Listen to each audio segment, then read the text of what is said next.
Yan guys, for today's video, mag-home service tayo ulit. Ito yung bahay na tinint namin nung nakarang araw. Magpapatint naman siya ng kanyang EcoSport. So yan, problema namin, baha. Yan o, hanggang dun sa dulo. Ayan, gawan na rin natin paraan. So yun guys, naantay pa namin yung bangka. Yan o, baha pa kasi. Susundo sa amin bangka.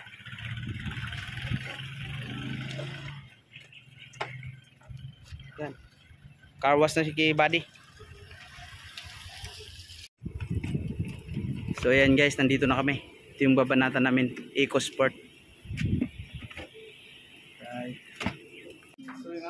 At dito mga guys, agad na namin sinimulan at nilatag na namin yung film dito sa windshield para ma-proceed na natin yung pag-blower at nang makuha natin yung tamang sukat ng ating windshield nang sa ganun mamaya hindi na tayo mahirapan sa pagkakabit.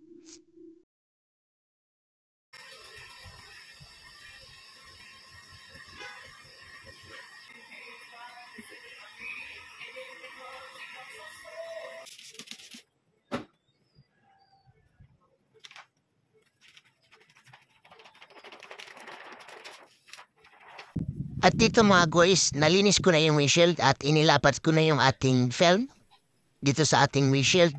At pinas-forward ko na yan para hindi ganong mahaba yung ating video.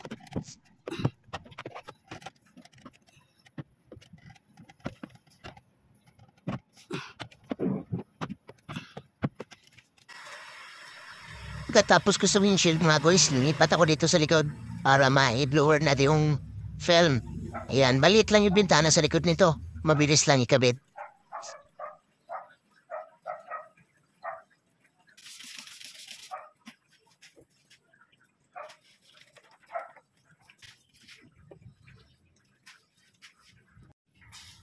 So ayun na nga guys, nabaklas na pala yung tint nito. Ayan, yung defogger niya na putol-putol na. Ayan o. Ayan. So shout out sa nagtanggal ng tint. Ayan, sinira pati defogger. So papantayin na lang natin to guys para hindi siya pangit tignan.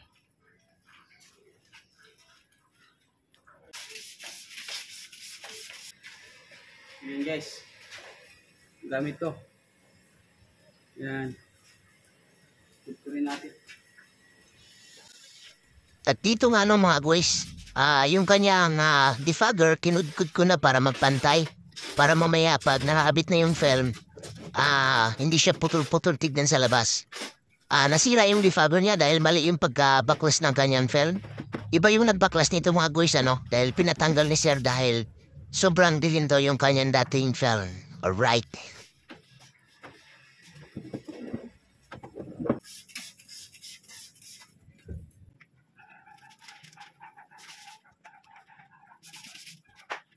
Kung nagustuhan niyo yung aking video mga guys, pa-like and share na lang po mga guys para gawa pa tayo ng maraming video dito sa ating Facebook page. May share ko pa yung aking kaalaman. So maraming salamat mga guys.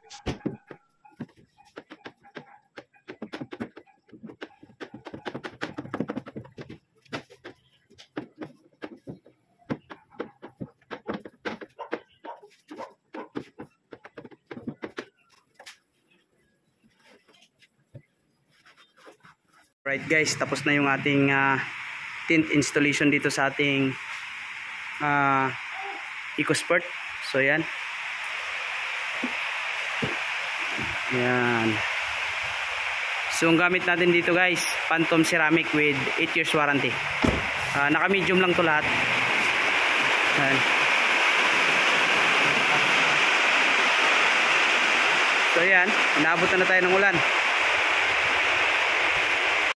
At dahil malakas yung ulan, hindi muna tayo nakauwi agad. At ayan, iniwan mo na kami ni sir. At magsusundo pa siya ng kanyang estudyante. So yan, mahirap kasi lusobin yung ulan, medyo malakas. Mahirap na magkasakit mga guys. Right, hintayin na natin humupa.